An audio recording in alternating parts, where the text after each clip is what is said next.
Hello friends, అందరికీ నమస్కారం అండి. Welcome to AHTT channel. Friends, ఈరోజు మీ అందరికీ ఈ వీడియోలో ఇప్పుడే వచ్చినటువంటి ఒక బ్రేకింగ్ న్యూస్ అప్డేట్ గురించి చెప్పడానికే ఈ యొక్క వీడియోని అయితే చేయడం అయితే జరుగుతుందండి. సో ఆ బ్రేకింగ్ న్యూస్ అప్డేట్ ఏంటంటే, మన యొక్క ఏపీ రాష్ట్ర వ్యాప్తంగా అమ్మఒడి పథకానికి సంబంధించినటువంటి అంటే మనకు అమ్మఒడి 2024కు సంబంధించి నూతన ప్రభుత్వం అయితే అర్హతలు అనర్హతలు అయితే విడుదల చేశారు.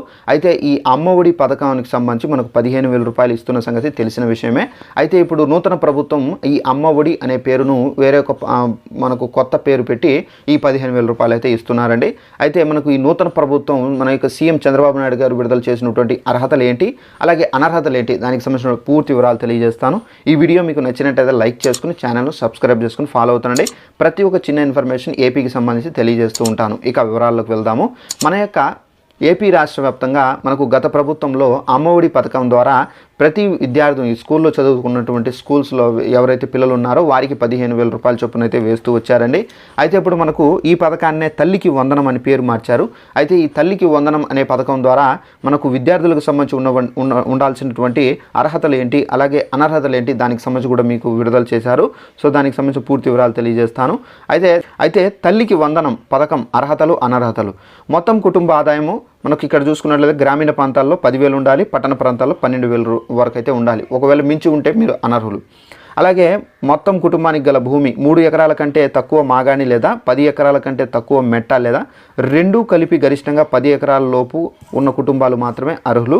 తల్లి లేదా లబ్ధిదారుని కలిగి ఉండవలసినటువంటి డాక్యుమెంట్స్ ఏంటంటే, తల్లి లేదా లబ్ధిదారుడు తెల్ల రేషన్ కార్డు ఉండాలి, ప్రభుత్వం జారీ చెల్లుబాటు అయ్యే ఆధార్ కార్డు ఉన్నా కానీ ఓకే సరిపోతుంది. అలాగే ప్రభుత్వ ఉద్యోగి ఉన్న పెన్షన్దారులు ఉన్నా కానీ రాదు. పెన్షన్దారులు అంటే భయపడాల్సిన అవసరం అయితే లేదండి. పెన్షన్దారులు అంటే గవర్నమెంట్ జాబ్ చేస్తూ పెన్షన్లు తీసుకుంటుంటారు కదా, సో అలాంటి వాళ్ళకు మాత్రమే ఉంటే మీకు అప్లై చేసుకోలేరు. గవర్నమెంట్ జాబ్ ఉన్నా అప్లై చేసుకోలేరు. నార్మల్ పెన్షన్ ఏదైతే ఇప్పుడు ఎన్టీఆర్ భరోసా పెన్షన్ తీసుకుంటున్నారు కదా, సో అది అయితే నో ప్రాబ్లం, మీకు అప్లై చేసుకోవచ్చు. 4 చక్రాల వాహనం, సో దీంట్లో మినహాయింపు అయితే ఇచ్చారు. ట్రాక్టర్, ట్యాక్సీ, ఆటోలు ఉంటే కనుక నో ప్రాబ్లం. అలాగే విద్యుత్ వినియోగం చూసుకున్నట్లయితే 12 నెలల్లో 300 యూనిట్లు మించు రాదు.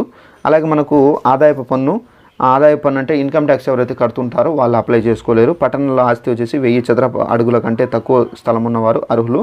సో మనకు పుట్టిన తేదీ వచ్చేసి ఆధార్ కార్డు, సమీకృత ధృవీకరణ పత్రం.